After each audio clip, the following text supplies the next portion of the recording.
ಚನ್ನಪಟ್ಟಣ ವಿಧಾನಸಭಾ ಕ್ಷೇತ್ರದ ದೊಡ್ಡಮಳೂರು ಮತಗಟ್ಟೆಯಲ್ಲಿ ಗಲಾಟೆ ಆಗಿದೆ. ಕಾಂಗ್ರೆಸ್ ಮತ್ತು ಜೆಡಿಎಸ್ನ ಕಾರ್ಯಕರ್ತರ ನಡುವೆ ಗಲಾಟೆ ಆಗಿರೋದು.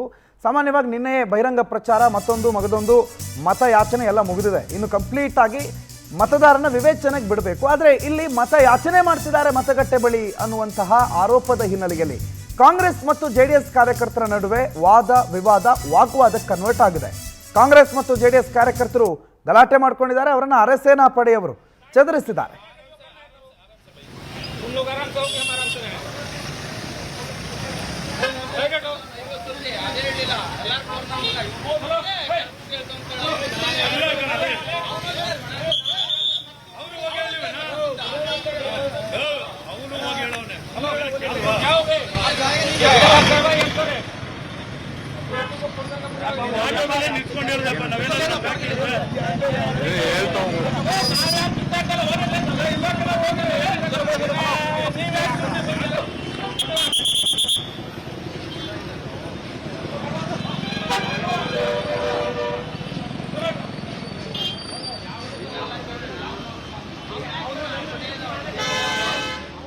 ಪ್ರಚಾರಕ್ಕೆ ಎಲ್ಲದಕ್ಕೂ ಅಂಥದ್ದೇ ಒಂದು ದಿನ ಅಥವಾ ಸಮಯ ಅಂತ ಇರುತ್ತೆ. ಅದಾದ ಮೇಲೆ ಯಾವುದೇ ಪ್ರಚಾರ ಮಾಡೋ ಹಾಗಿಲ್ಲ. ಅಥವಾ ಮತಗಟ್ಟೆಯ ಒಂದಿಷ್ಟು ದೂರ, ಒಂದು 200 ಮೀಟರ್ ದೂರದಲ್ಲಿ ಯಾವುದೇ ಕಾರಣಕ್ಕೆ ಯಾವುದೇ ಬೂತ್ಗಳನ್ನು ಹಾಕೊಳ್ಳೋಂಗಿಲ್ಲ ಅಥವಾ ಬಂದು ಯಾರ ಮೇಲೂ ಪ್ರಭಾವ ಬೀರೋ ಹಾಗಿಲ್ಲ. ಮತದಾರನ ವಿವೇಚನೆಗೆ ಬಿಡಬೇಕು. ಆದರೆ ಆ ನಿಯಮಗಳನ್ನು ಉಲ್ಲಂಘಿಸಿ ಇಲ್ಲಿ ಮತಗಟ್ಟೆಯ ಬಳಿ ಬಂದು ನಮಗೆ ಒಟ್ಟು ಹಾಕಿ ಅಂತ ಕೇಳ್ತಿದ್ದಾರೆ. ಕೊನೆಯ ಹಂತದಲ್ಲೂ ಕೂಡ ಪ್ರಚಾರ ನಡೆಸ್ತಾ ಇದ್ದಾರೆ ಅನ್ನುವ ಆರೋಪದ ಹಿನ್ನೆಲೆಯಲ್ಲಿ ಕಾಂಗ್ರೆಸ್ ಮತ್ತು ಜೆಡಿಎಸ್ ಕಾರ್ಯಕರ್ತರ ನಡುವೆ ಸ್ವಲ್ಪ ಗಲಾಟೆ ಆಯಿತು. ಆ ಗಲಾಟೆಯನ್ನು ಚದುರಿಸುವ ಪ್ರಯತ್ನ, ಆ ಗಲಾಟೆಯನ್ನು ತಣ್ಣಗೆ ಮಾಡುವ ಪ್ರಯತ್ನವನ್ನು ಪೊಲೀಸರು ಮತ್ತು ಅರೆಸೇನಾ ಪಡೆಯವರು ಮಾಡಿದ್ರು.